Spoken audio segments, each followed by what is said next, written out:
Okay, good day. Ayan yung ginagawa namin na unit. Actually, 5 tonner to. Ayan. So, ang problema natin is 3-phase. Ayan. So, makikita nyo, L1, L2, L3. So, ang brand niya is Midea. Ayan. Ayan. So, ang board niya is ganitong klase. Then, yung diode niya, yung nasa ibabaw. Ayan. Yung malaki na yan, na kulay puti. So, ito. Ayan. So, yung harapan niya, dual pan siya. Ayan. Ganyan siya kalaki. Medyo madilim na, kaya medyo pangit yung video na ginagawa natin. Okay.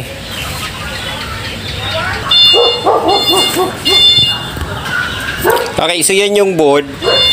Main board yan. Main PCB sa outdoor. So confirm namin kasi yan, defective ang IPM. Ang error na lumabas sa kanya is P4. PC04. So Midea siya, kaya PC04. So nakita namin problema itong IC na to. So ang solusyon lang natin, replacement na lang yung board. Ito kasi matatagalan din or mahihirapan din tayo maghanap nitong IC na ito. Ayan. Okay. So yung board is nakakabit na. Yan. So bagong board na ikinabit natin. Ayan. Ang isang problema natin, 3-phase ang unit. Ayan. So, siyempre, dito sa atin, sa bodega, ang kuryente natin is single phase lang. So, dito, ito yung nagiging problema natin. Pero, ang unit is inverter. Ayan. So, hindi natin alam kung paano natin iti-test run. Okay. So, samahan nyo ako at ituturo ko sa inyo kung paano tayo magpapaandar ng 3-phase supply, pero gagamitan lang natin siya ng single phase. Ayan. Okay, so 5 tonner ito. Ang pinaka-indoor niya, teka, medyo magulo tayo ng konti. So floor type siya. Ayan. Floor type. Oh, hindi kasama yung nakatayo na yun si Lucky Me. Lucky Me, kaway mo na. Ayan. Okay. So, wawiringan muna natin siya. Tapos, ituturo ko sa inyo kung paano natin siya paaandarin. Ang indoor niya is single phase. So, matic yan, single phase. Ang problema lang natin, okay, labas ulit tayo. Ang problema lang natin, yung outdoor niya, 3-phase. Yun. So, balikan nyo ulit. L1, L2, L3. Okay. So, medyo malaki yung board.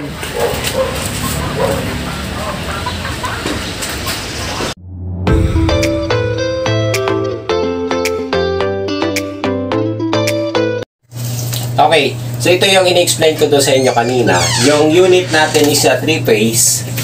Ang problema natin, paano natin paandarin dito, katulad natin, wala naman tayong 3-phase supply. So, ang supply natin dito is single phase lang. 220, 110, 110, line to line. Okay.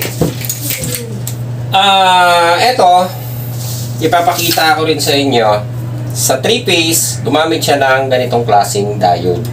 Sa single phase, gumagamit siya ng ganitong klaseng diode. So, magkaiba na. Okay, so ipapakita ko lang sa inyo itong 3-phase na diode. Teka, pagpasensya na explanation natin. So, yung 3-phase diode, ang laman yan sa loob, ganitong klase, 1, 2, 3. So, ito yung diode. Bakit ko na mag-drawing? Yan. Pasensya na yung drawing ko, pangit, pasmado na Okay. Yan, ganito ang laman sa loob ng tinatawag natin na 3-phase. Okay, rectifier siya Okay. Tapos, ito, magkakasama yan. Ito ang positive, ito ang negative. Out. DC. Okay. Ngayon, yung AC ang problema natin. Ang AC natin is L1, L2, L3. Tatlong terminal, ano? Yan. Line 2, line 3. Okay.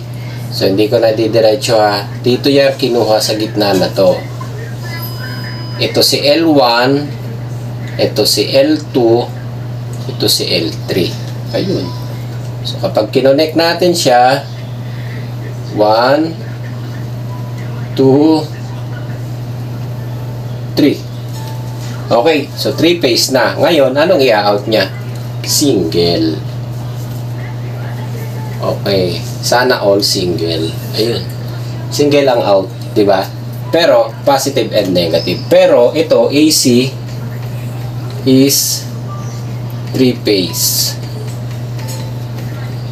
Ayan. Ngayon, ang problema nyo, paano nyo paandarin ang 3 phase sa single phase? Diba? So, kapag ka DC, yung sinasabi natin, kapag ka DC, ang supply, katulad nito, power supply is regulated supply. Pag tinawag natin regulated, kahit na mag low voltage o mag high voltage ng kaya ng kakayanin ng ating regulator, which is magpa-function siya na hindi tumataas ang output supply natin. Okay? Katulad nitong design na to. So, mamaya ipapakita natin ang actual ha. So, yan yung nilalaman ng ating diode na ito. Okay? L1, L2, L3. Yung taas is DC out. Okay? So, hindi natin kailangan ng sobra-sobrang gagandang gadget para i-check yan. Kahit isang analog lang, importante, alam natin ang ginagawa natin, ha? Okay. So, before kayo mag-service ng katulad nito, lalo na kung makita nyo na inverter ang unit, then merong malalaking capacitor, wag na wag nyong hahawakan, ha? Muna. Make sure na na-discharge nyo. Ngayon, kung ito ang output, dito ka mag-discharge. So, dalawa na ito. So, mamaya papakita natin in actual, ha? Okay. So, sa pag-check naman, pwede nyo nang i-check ito, X1. Okay? So, isang analog tester lang, ha? Makikita na natin. Okay? So, alam na natin ang positive ito. Dapat, pag di-reverse natin, hindi siya papalo. Okay. So, dito pala alam nyo, wala shortage yung diode natin. So, pwede. Diba? So, yan yun, no? Ito na yung chinek ko. Kasi kung once na may isang shortage dyan, papalo yan. Kung nagkaroon ng short ito, short din yung makukuha nyo. Like, example, nag-short itong dalawang diode na ito, shorted ang makukuha nyo dyan. Kung may example is nag-short ito, at nag-short ito, short pa rin yun. Pero ang problema nyo kapag isa lang ang nag-short, hindi nyo yan makukuhanan. Mag-check basta-basta. Medyo mahirap eh. So, L1, L2 dito ka kukuha. Hindi natin makukuha yan. Medyo mahirap ang explanation muna. Pero, i-check nyo lang ito kung walang nakuhang shorted, ha? Pero madali lang naman. Sa sunod, itatakel natin. Ang importante lang, aalamin natin kung kaya bang paandarin ng single phase ang 3-phase inverter aircon. Okay? Ayan. So, okay na tayo dito. Ang single phase diode naman is ganito lang yan. So, magkaiba na siya yung pagkakadesign sa diode. Okay? Tama ako lakay, no? Oo. Galing ka eh. Okay. O, yun. Okay. Negative, positive, AC. AC input. Yun. Okay. So, ganyan yung single phase. So, ito yan. Makikita nyo sa single phase. So, ang problema nyo ngayon, ito, paano nyo paandarin sa single phase supply. Negative pala yun. Oh, hindi, ano to, heatsink. Pinaka-negative Oo, din. tama. Ayan. Ito yung tinatawag natin na filter board. Doon sa in-explain. Meron ako nilabas sa ano nito So sa design ng board, usually talaga pag-aaralan nyo muna. Ito is section ng PFC, power supply. Ang sinusupplyan niya is IPM sa compressor. So itong kabilang supply, mapapansin nyo ko yan, gumamit ng sariling diode. Then, regulator, ayun. Ang sinusupply niya is 12 volts para do sa relay, 15 volts para do sa requirements ng ating IPM, and 5 volts para sa requirements ng ating system. So, nanggaling siya dito. Okay, kung may power naman yung unit, makikita na natin. Ayan.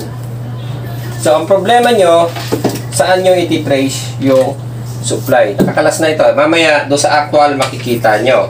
Hahanapin nyo yung supply input, katulad nito. Ito yung diode, kaparehas siya nito. Hanapin nyo yung AC input. So, dito yon, yung nasa gitna. May nakasulat yan dito, AC input. Nasa gitnang paa, 1 and 2. Yung nasa gitna 2 and 3. Itong 1 and 4, hindi ko alam kung alin saan umpisa no? May nakalagay may positive, negative. Yung nasa dulo is negative and positive. Then AC. So, parang galing yung AC supply na yan. Okay? AC supply, hahanapin nyo yan doon sa L1, L2, L3. Okay? So, dito, kapag kinakas nyo naman yung board, makikita nyo neutral, nakalagay, at saka line. So, papasok yan dito sa diode na ito. Ayan. Pasensya nyo yung tester ko. Okay, tingnan natin. L1. Ay, neutral. Ayan neutral. Pumunta lang doon sa paa ng diode. Line. Ito, pumunta din doon sa paa ng diode. So, ito yung line and neutral. Papunta dito. So, ibig sabihin, kapag may supply ka dito, magkakaroon ka na ng supply doon sa ating isolated power supply. Okay. So, dumaan lang yan dito sa filter. Sige, doon nyo na lang tingnan sa kabila. Ayan, may nakasulat pala yan dito. Ayan, neutral. Dito nakakabit yung isang terminal Neutral. Galing sa L3. Okay, sige.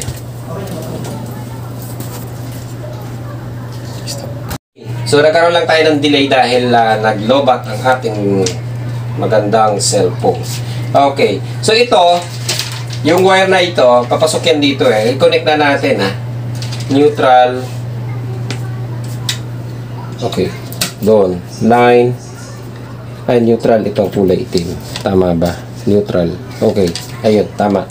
So, dito lang yan galing hahanapin nyo. Ito yung input natin pinanggalingan nung ito yung input natin. Dito nakakonect yung diode natin Ayan. L1, L2, L3. So, hahanapin nyo yung supply papunta dito. So, kakapain nyo lang. Doon mamaya explain natin in actual Yun. Ito. Tingnan nyo. Madali nyo matrace Kung na ito yung L1. L1 ba yung nakalagay dito? O, L3. L3. Ito yung L3. Papasok lang yan doon sa diode na yun. Ito. Tapos, yung L1, ito yan. Nasa kabila. Ito ang L1. Ito. Tinutukan ko na red. Pumunta doon sa diode. Balik ka dito sa diode na to. Yun. Yung black na test prod natin. So, yun yung L3.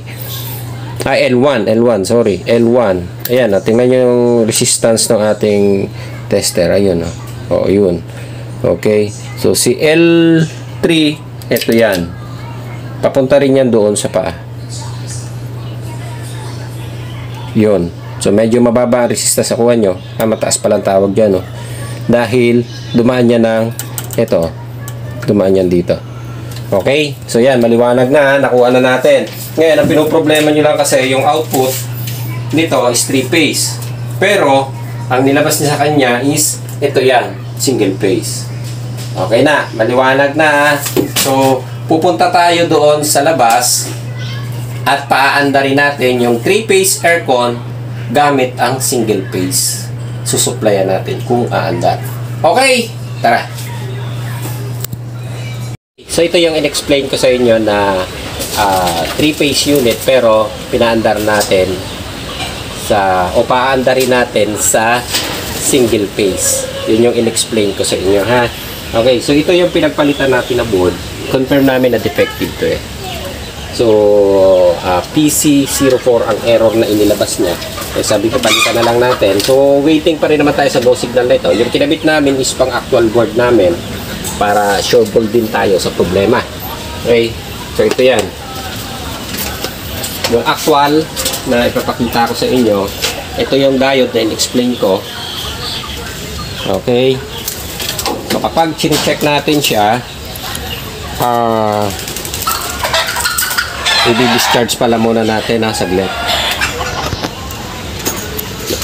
Okay, so before tayo mag-proceed sa repair ng ganitong unit, make sure, lalo na kapag ka-inverter at ganito na kalalaki, nasa 5 tanner pataas na, make sure na magdi-discharge kayo. Katulad nitong gagawin ko. Okay, so ang discharge ko is yung output DC. DC tong out nito ha, kasi diode dyan. So ito yung 3-phase diode, line 1, line 2, line 3. So kapag ka nag-out yan dito, DC na ang lalabas. So i-discharge nyo siya para sigurado. So yung ginagamit natin pag discharge, sa nagtatanong, resistor lang po ito na galing sa board. Nilagyan ko lang ng test prod. Okay, resistor. Makikita nyo sa mga board yan, ganito klase. Nilagyan lang niya ng relay para marinig mo kung nag-switch. Okay? Ayan. So discharge na siya. So ito yan sabi natin, ang magiging problema nyo, paano nyo siya paandarin kung single phase ang unit natin. Okay, dun sa base na pinaliwanag ko sa inyo kanina, pwede siya paandarin, di ba? So susubukan natin in actual para hindi tayo nagkukwentuhan lang. Okay, so ayos na ito, na-fix ko na lahat. Nakakabit na rin yung mga tornilyo. Okay, so kakabit ko lang yung wiring. Actually, nakaabang na ang wiring yan dito. Ito. Yun lang. Alin nga ba yung L1 nito doon? Mahaba. So, hahanapin ko lang tong L1 nito dito.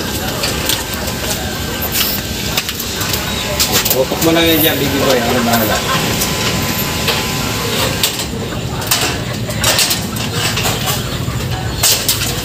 Alin to? Ayan na. Natuwa ka mo. Ito pala yung isang technician namin, no? Technician mo ulo mo. Kakauwi lang sa shop kasi may labas yan, nag-cleaning daw yan. Kaya ngayon tingnan mo yung mukha, pagod na pagod. Tingnan mo, oh shit, mindset. Boss Dado!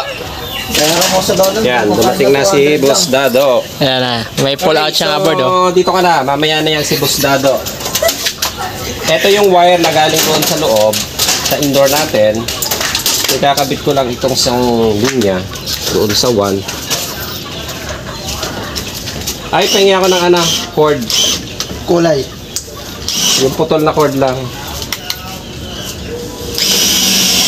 Meron ako kanina dito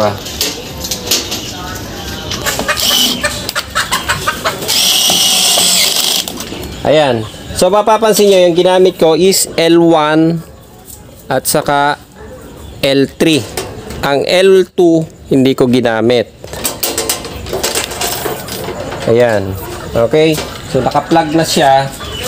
So yung ini-explain ko dito, tingnan nyo to So ito na yung cord na ginamit ko galing sa L1 at saka sa L3.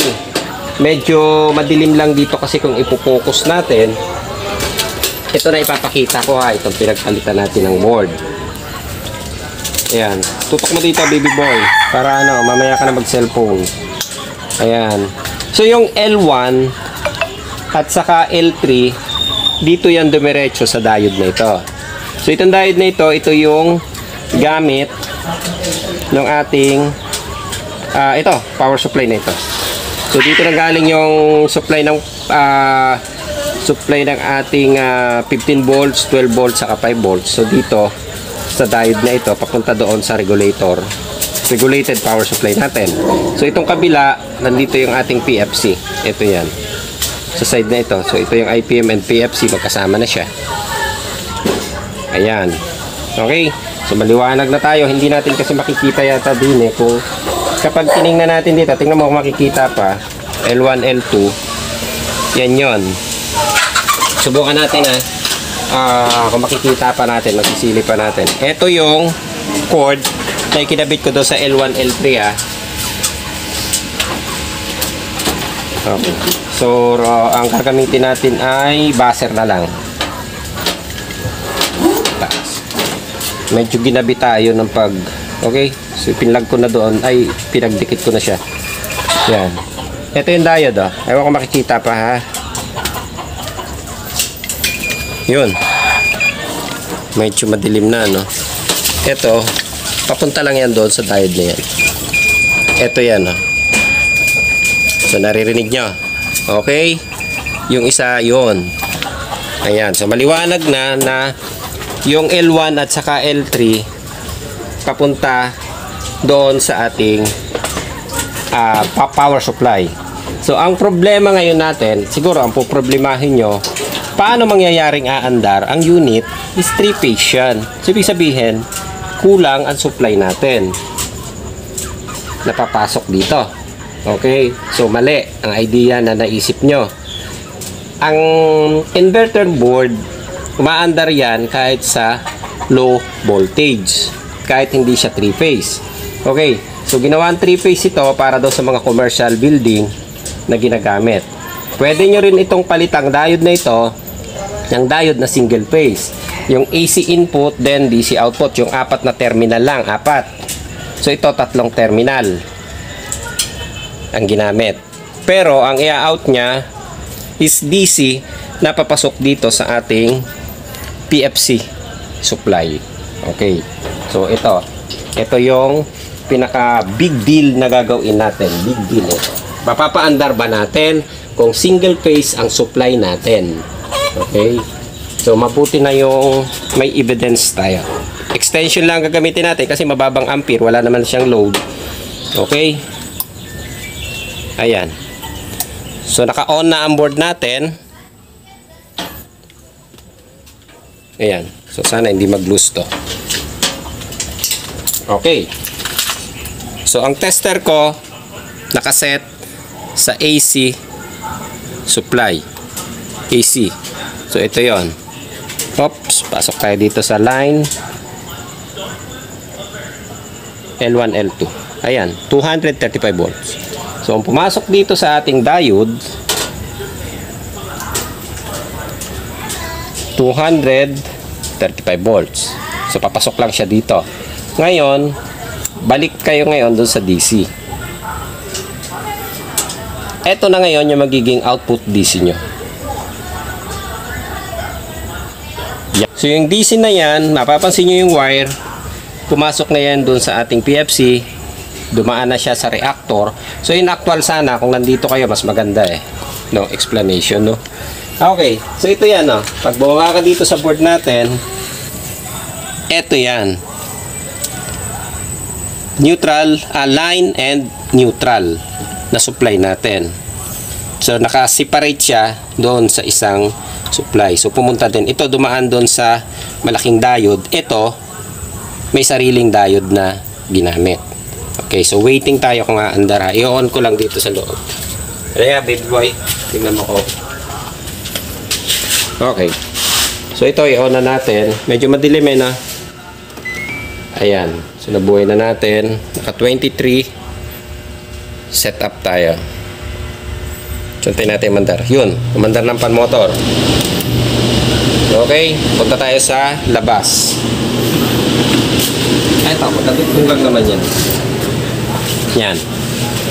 Makikita nyo yung number na yan. Kapag ka 00 ang nakalabas doon sa display board natin, tingnan natin kung maliwanag.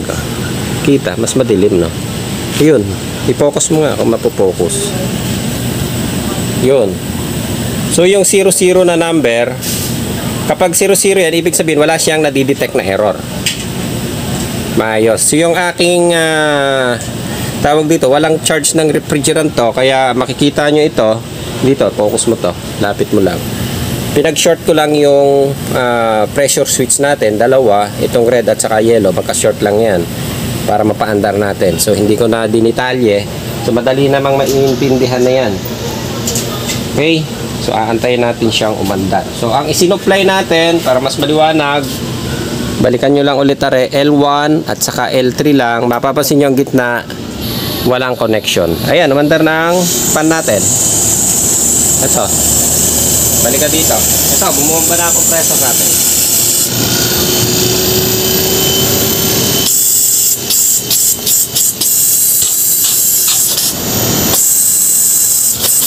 Tapos, balik tayo doon sa display board, ha. So, mapapansin nyo yung display board. Ayaw ko makikita. Nagka-counting na siya. Medyo maliwanag. Ayan, ha. Ayan. Medyo pangit lang yung focus ng camera natin. Dito, ayan, ha. Nagka-count na siya. So, ibig sabihin, nagra-run kapag kaganyan. Ayun. Nakuha mo rin na maganda. Yan. Okay. Sige. Balik ka dito. Ayan, bumubomba na siya. Okay na. Sumandar na yung unit natin. Gamit lang natin extension, ha. Okay.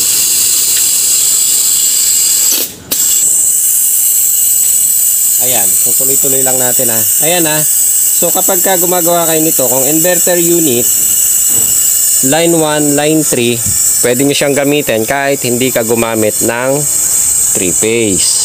Okay? So, maliwanag. Kasi dadaan siya sa ikot ka. Yung dinaan ng isang board na ito is filter board. Kung tawagin lang natin yan, umikot lang siya dito, papunta doon. Okay?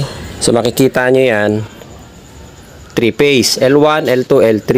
Pero, nung lumabas siya dito, positive, ay negative yung black, positive yung red. Okay? So, pumasok lang siya dito sa babang supply. Yan. Negative. Ito.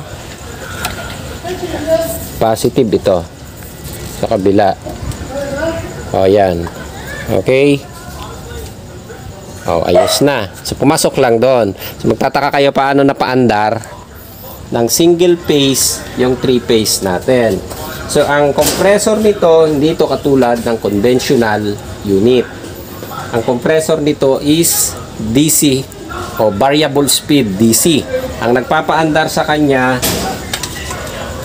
board. So, itong power supply design na yan, ito yung tinatawag natin na auto voltage power supply. Kung nag-reduce o tumaas ng bahagya ang supply nyo sa requirements niya, so napapaandar pa na ang board. Ang nagaging out niya is isang output pa rin. Regulated nga na tinatawag. So katulad nito, ang supply naman ng compressor natin, dahil hiwalay siya, yung compressor nyo, napapaandar siya, regulated pa rin. Dumaan siya na regulator. Okay? Yun yung tinatawag na tayong na PFC. So, yung compressor nyo, mapapaandar siya kahit single phase. Kahit pasukan mo lang siya ng mababang voltage na 220 lang.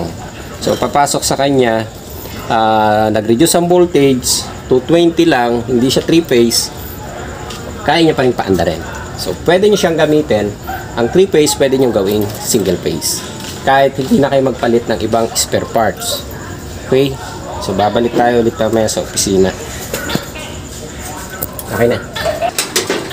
Okay na tayo. So, okay na ha. Ang single phase na inverter, pwede nyong gamitin. Baliktad yata ako. Yung 3-phase inverter unit, pwede nyong gamitin sa single phase. Pero ito, subok na namin dito. Yung doon sa ibang model yata, hindi ko kabisado pa. Ewan ko kina Daikin or sa ibang brand. Hindi ko, pag nakita ko yung design siguro, malalaman natin kung pwede. Okay, ayos.